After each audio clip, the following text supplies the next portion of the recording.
Muy buenas noches. Hoy día vamos a hablar de una historia poco conocida. Cómo se formaron los grupos económicos, aquellos que dominan el país.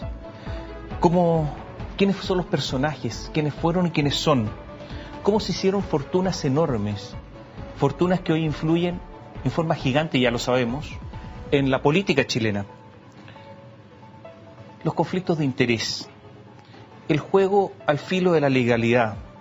¿Cómo es posible que en Chile se formen unas sociedades así de papel, que no tienen nada, y sin embargo que manejan fortunas y que valen esto, teóricamente? El país que olvidamos, porque es un país olvidado. ¿Cómo se consolidó esta economía, la que conocemos ahora? ¿Qué pasa con Moya? Porque antiguamente se decía sabe Moya, pero después cambió a paga Moya. Crónica secreta de la economía chilena, de Carlos Tromben, cuenta en forma acuciosa cómo se formaron los grupos económicos chilenos, qué hicieron algunos personajes que ustedes conocen. Sí, Sebastián Piñera. Los dos Carlos Eugenio Lavín, Carlos Alberto Delano, el Choclo. Hugo Bravo, Ugolín. Sí, los del caso Penta. Todos están en este libro. ¿Qué tal? Buenas noches. Tomás, muy buenas noches. A ver, partamos por el inicio. Partamos por el inicio. Viene el golpe militar, ya sabemos lo que había pasado con las empresas estatales. Habían surgido algunos grupos económicos en la década del 60 hasta el 70. El primer grupo económico conocido tiene un nombre de terror. Los pirañas. Los peces chicos que se comen al grande. El país le puso los pirañas. Claro.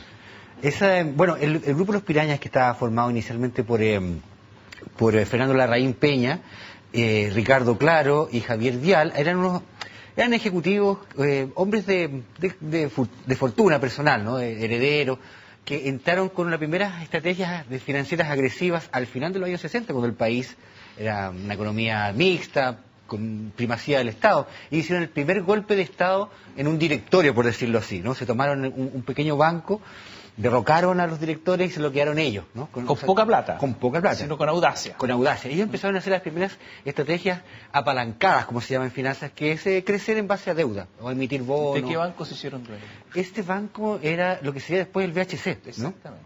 Ese sería el VHC. Y después vino, claro, el gobierno de Allende, y ellos, varios de ellos se fueron del país, y en particular la historia de Fernando Larraín Peña es muy interesante, porque se fue a la España de Franco. Y ahí se involucró con empresarios vinculados al Opus Dei, de español, catalán sobre todo, y empezó a crear un pequeño grupo bancario español, muy metido en lo inmobiliario, ¿no es cierto? Y en ese banco comenzaron sus carreras profesionales muchos de los personajes que después serían protagonistas. Fernando Larraín Peña, que no quería aparecer para nada. No, muy discreto. Le dijo a una periodista: solo quiero desaparecer. Yo solo quiero desaparecer, porque no me... Hermano de Carlos Larraín Peña, muy conocido, expresidente de RN, ¿no? Un personaje que siempre llamó la atención las querellas y que tenía, las peleas que tenía con el expresidente Piñera. Después hablamos de eso. Hablemos de Piñera, sí. ya que estamos... ¿Por qué? Porque Piñera es un personaje principal, sí. Prácticamente es candidato presidencial en estos momentos. O sea, correcto. Piñera es eso, aunque lo acaba de decir que lo va a anunciar después de las elecciones de octubre, las municipales, pero ya es candidato presidencial. Y aquí está una serie de episodios de Sebastián Piñera. Aquí se habla del joven Piñera. Banco de Talca, ¿no sé? Claro, él había empezado con socio de Carlos Massart en la primera empresa administradora de tarjetas de crédito, que era Bancar, ¿no? Pero no es la misma Bancar que hay ahora, era otra empresa. Tenía algunas inversiones inmobiliarias, algunas buenas, otras malas, pero el tema del Banco de Talca fue su primera exposición pública. En la previa a la crisis, a la gran crisis del 81, Piñera desplegó una estrategia comunicacional agresiva, daba entrevistas en los medios, a La Estrategia, al Mercurio, explicando esta crisis que se avecinaba. Mientras tanto, él oficiaba de gerente general del Banco de Talca. Un banco muy folclórico porque estaba... Se prestaban dinero ellos mismos, pues. Eso es lo que hacían. Claro. Era una chacra, y hay que reconocer que Piñera trató de profesionalizar un poco el banco. ¿Ah? Ya, pero tú cuentas aquí que Piñera realizó operaciones, al menos dos, de dudosa legalidad. Sí. Otorgar un préstamo a una empresa relacionada con los dueños para que comprara acciones del propio banco. Claro. O sea, le prestaba el banco a los dueños, y los dueños con la misma plata le compraban acciones al banco. Cosa ya... y así recapitalizarlo en forma ficticia, porque Totalmente. absolutamente. Y la segunda, prestar dinero a 4 empresas de Papel. Piñera. Claro. No eran de Piñera, pero eran No, de... Piñera hizo eso. No eran de Piñera. No eran de Él Piñera. era el gerente del banco. Correcto. Eso era para licuar las carteras vencidas, los préstamos incobrables que afectaban la... Esa palabra me suena fea, licuar. Licuar, sí. Bueno, creo que está en el expediente, Sí. ¿eh? Licuar o maquillar, si tú quieres. Y eso permaneció en secreto. Él fue despedido por motivos que nunca se aclararon del todo. En septiembre del 80 comenzó a trabajar en Citicorp, una empresa bien relevante del grupo Citibank, a fines del 81 el banco quebró, fue intervenido por el Estado, y los interventores presentaron acciones judiciales contra los antiguos administradores y dueños del banco, entre ellos Piñera. ¿Y cómo se escapó Piñera? Se escapó de la justicia, no apareció ni en su domicilio personal ni en las oficinas de Citicorp, burló el cerco que le había establecido la policía en ese entonces de investigaciones, no se llamaba PDI, y cuenta la biografía semioficial de él, ¿no? De las periodistas Dace del Solar, que él se refugió en Santo Domingo, en la casa de Fabio Valdés, Su gran amigo, gran compañero de ruta, y en una escapada muy loquilla, por decirlo así, se fue al concierto de los Jaivas en el Estadio Sausalito, probablemente con su hermano Miguel.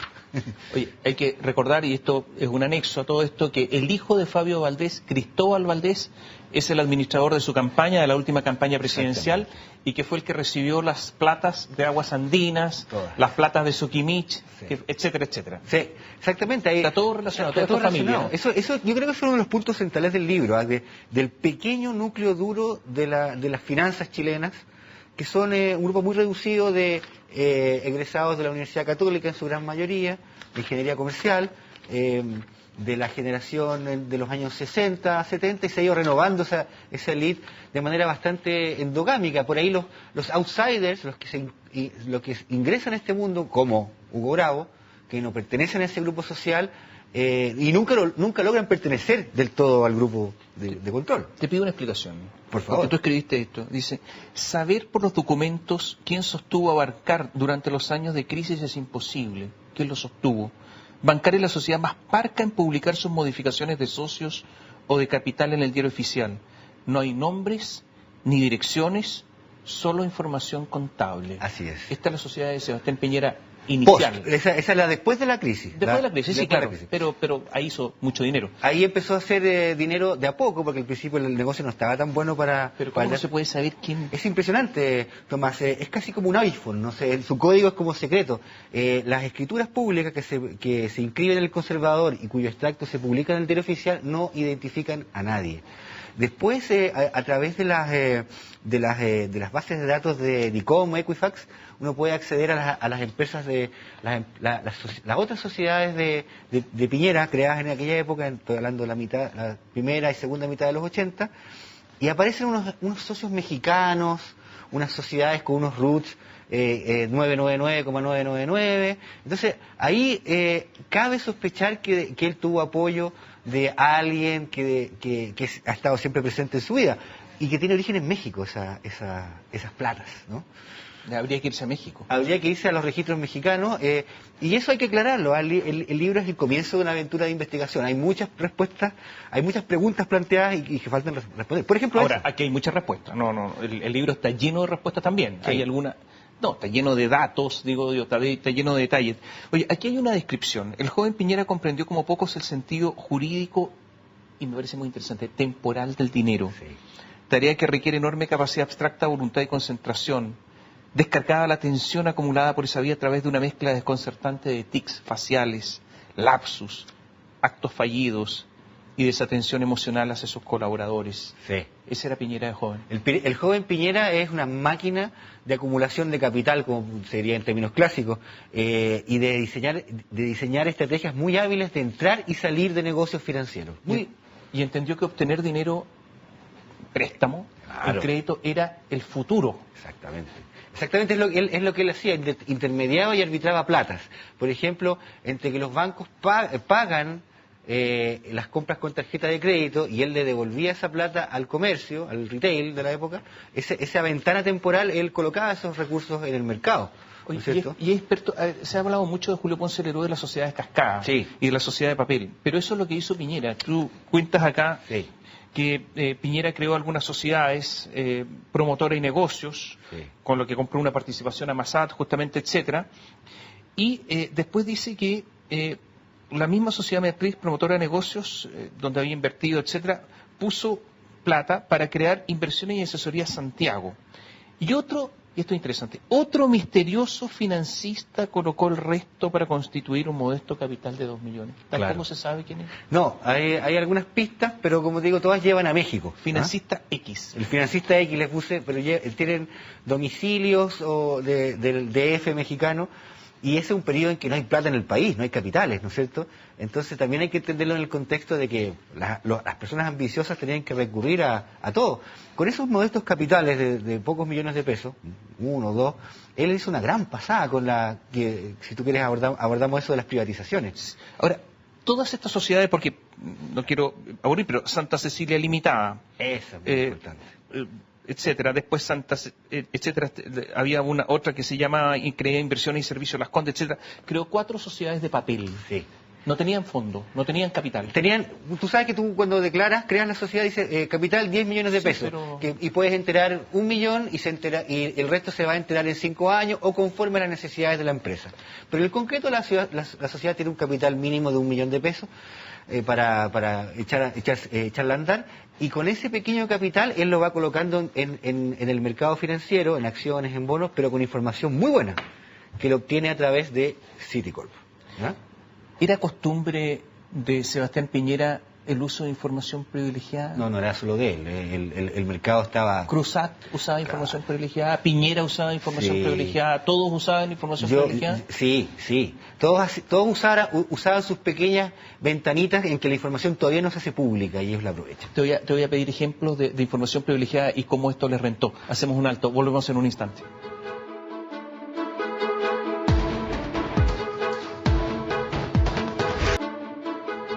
Conversamos con Carlos Tromben, es el autor de Crónica Secreta de la Economía Chilena, y que una pregunta obviamente importantísima antes de la pausa, porque el hecho de usar información privilegiada da una ventaja enorme sobre los demás competidores. ¿Era una norma común de estos empresarios utilizar información privilegiada?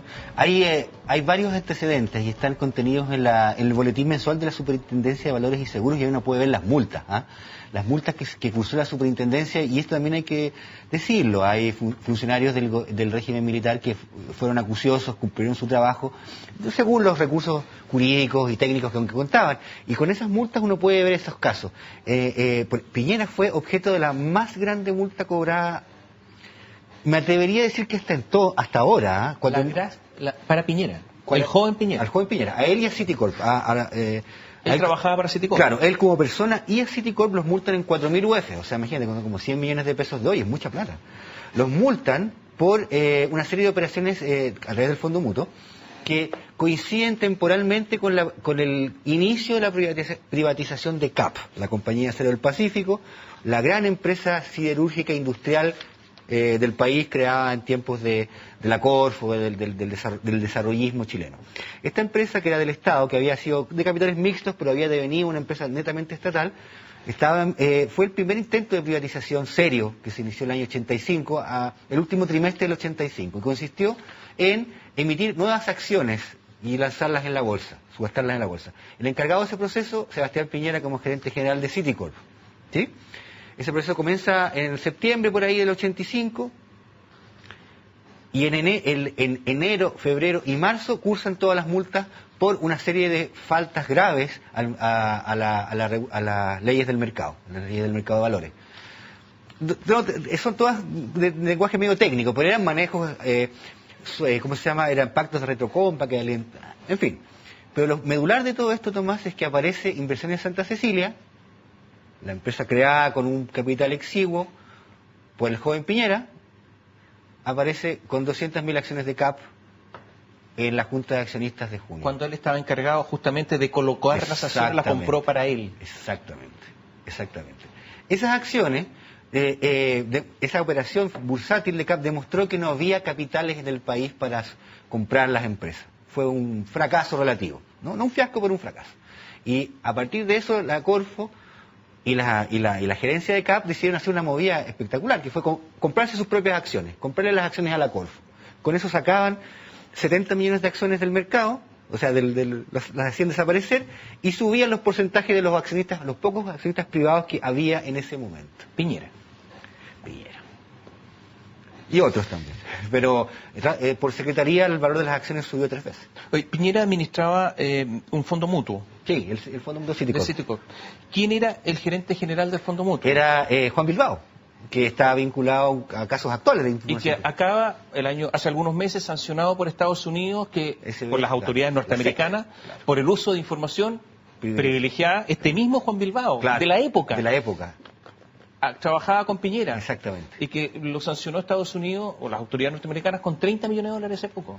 Claro, por las acciones de la fusión, la compra de Recalcine. Exactamente. Y aquí tenemos Piñera.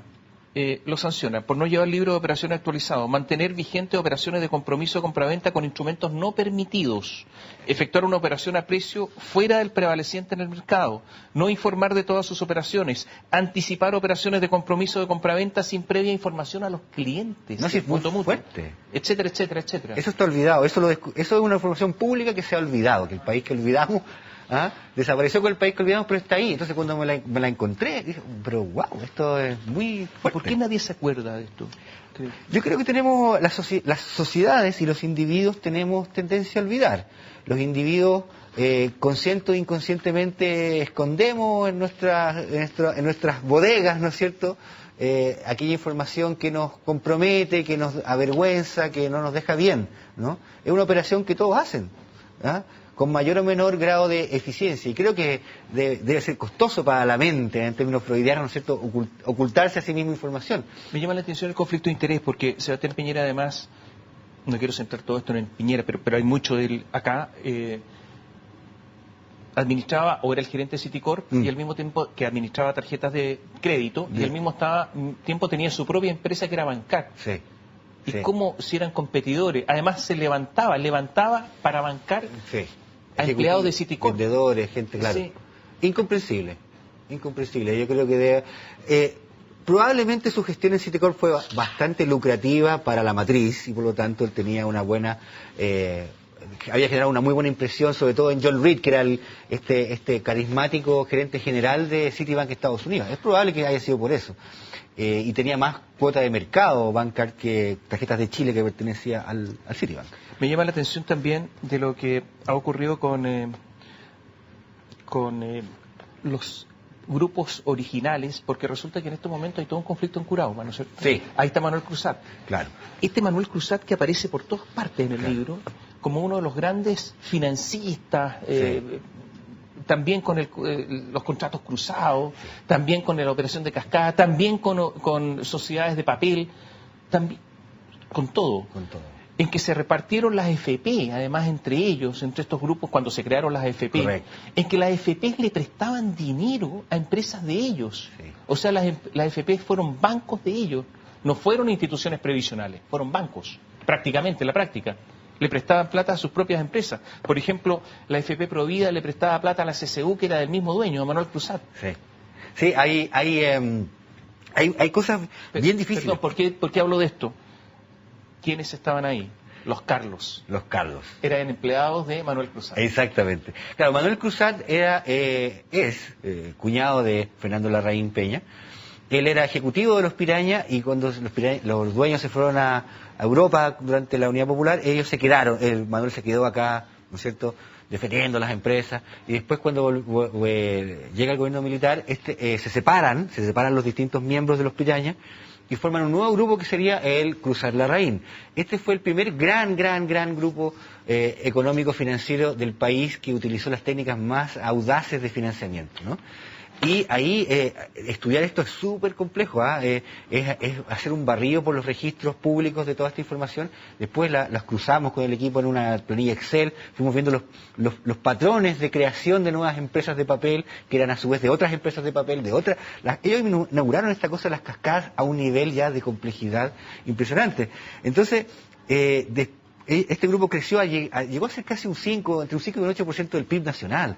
Generó y de la deuda externa del país. Traían recursos del exterior, de los bancos internacionales. Codelco hace algún tiempo era aproximadamente el 8% del PIB nacional. Eso era un grupo económico en Chile. Exactamente. Y con la AFP, que como tú dices, una vez que llegó la crisis, se instaló la crisis y los grupos quebraron por su excesivo endeudamiento, por su apalancamiento ya casi de esquema piramidal, empezaron a aparecer los cadáveres en los roperos, pues empezaron a salir los zombies, ¿no? Y las autoridades se encontraron con un paisaje desolador. Por ejemplo, lo que tú mencionas, de encontrar las mismas AFP empiezan a informar que tienen pagarés incobrables de empresas del Grupo Cruzar la Raíz, en este caso Provida, que era de ellos mismos. Ellos mismos. Entonces ahí hay una serie de operaciones, pero convengamos en que estos abusos, porque eran abusos, ¿no es cierto? Algunos fueron castigados, otros no, otros se judicializaron, pero los operadores de muchas de estas situaciones fueron los Carlos, y en particular Lavín y Bravo, que uno era gerente general y el otro gerente de finanzas de Provida. Hugo Bravo, el gerente general de Penta, que ahora está con medidas cautelares y formalizado, el mismo. El mismo. Ellos empezaron a hacer un esquema para directamente defraudar el fondo de pensiones, que era venderse papeles, títulos de deuda, bonos, etcétera, a vendérselos a un precio subsidiado, a un precio menor del real, a una empresa vinculada, exterior, que se llamaba Sovin. O viceversa, comprarle papeles a Sovin a un precio mayor. En cualquiera de los dos casos, el fondo de pensiones perdía dinero, y los pillaron y los castigaron y los echaron y le pasaron una multa, en fin. Yo tengo la impresión que la gente no aprende leyendo este libro. ¿Y por qué te digo esto? La Raín Vial, que está metida hasta aquí con el tema de las cascadas de Julio Ponce Lerú. Pero resulta que yo leo acá y dice que Felipe Larraín empezaba a perder la paciencia. Al principio le había dado 10 días a León Vial para entregar documentos, etcétera, justamente por una operación cascada. ¿Qué? 1983, 2000, estamos en el 2016 y están metidos de nuevo en un caso cascada, ahora con Julio Ponce Lerú. Ellos hicieron lo mismo en algún momento. La misma corredora, los mismos personajes. Claro.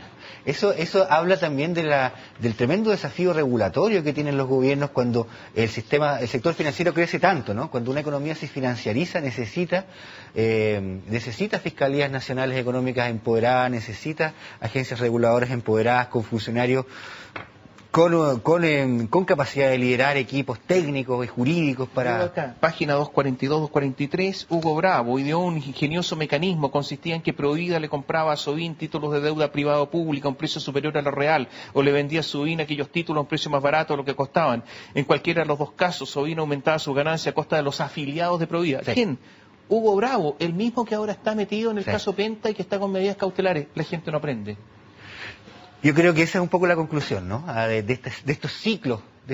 Y Cruzar tampoco aprende. Ha estado en tribunales cuántas veces en los últimos años por apoderarse de recursos ajenos, que le confían el público u otras empresas. Él desvía estos recursos para sus propios proyectos, después lo demandan a los tribunales y sus amigos juntan la plata para pagarle es impresionante.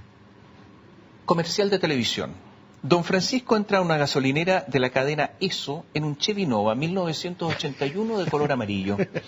El día está nublado, el litro de gasolina vale 21,6 pesos. ¿Se lo lleno? Lleno, asiste don Francisco de manera displicente. Un hombre de bigotes con bufanda y lentes se acerca, se escucha la melodía del concierto de Bach. Buenas tardes, don Francisco, dice el hombre que tiene un vago aire del líder de la revolución sandinista, Daniel Ortega. Buenas tardes, dice don Francisco con amabilidad. Yo soy contador y acá yo entré a Provida. La mayoría de la gente acá entró a Provida y la mayoría de la gente de la zona también entró a Provida. Oiga, es que el éxito de Provida ha sido abrumador, exclama don Francisco, un comercial de la época. Sí. La utilización de rostros pagados, muy bien pagados, para defraudar. Porque en el fondo lo que hacía Provida era una caja también recaudadora para financiar las propias empresas. Sí, fíjate que está potente eso, ¿ah? Y bueno, y don Francisco... Carlos Alberto Delano, Fundación Teletón, ¿te fijas? De ahí viene De ahí viene el vínculo. El vínculo. Carlos Alberto Delano, Fundación Teletón. Fundación Teletón, Don Francisco. Entonces, volvemos a esa historia del núcleo duro, de este grupo privilegiado que tiene acceso a la formación especializada de finanzas, que tiene acceso a la información, que se valida a sí mismo contratando a los hijos de los amigos, de los parientes, ¿no es cierto? Esto que respecto a Brasil, ¿te acuerdas del historiador Sergio Buarque de Holanda, ¿no es cierto?, que habla de la deferencia brasileña, que en el fondo es esta tendencia latinoamericana a generar grupos cerrados que se prestan, se apañan, se protegen, ¿no es cierto?, a todo evento. ¿Cuánto tiempo te llevó a escribir este libro? El libro, la escritura misma como un año. Pero una investigación... Más de, claro, casi 2. Empezamos las primeras búsquedas de información hace un par de años y la escritura muy intensa y que llegó a ser muy engorrosa también el año pasado. Gracias por estar con nosotros. Muchas gracias, Tomás. Y a ustedes muchas gracias por seguirnos. Les recomiendo este libro, Crónica Secreta de la Economía Chilena, Carlos Tromben, que es un libro que tiene una enorme cantidad de detalles. Si usted quiere saber por qué la economía de Chile es hoy como está, hay que leer el libro. Gracias, buenas noches.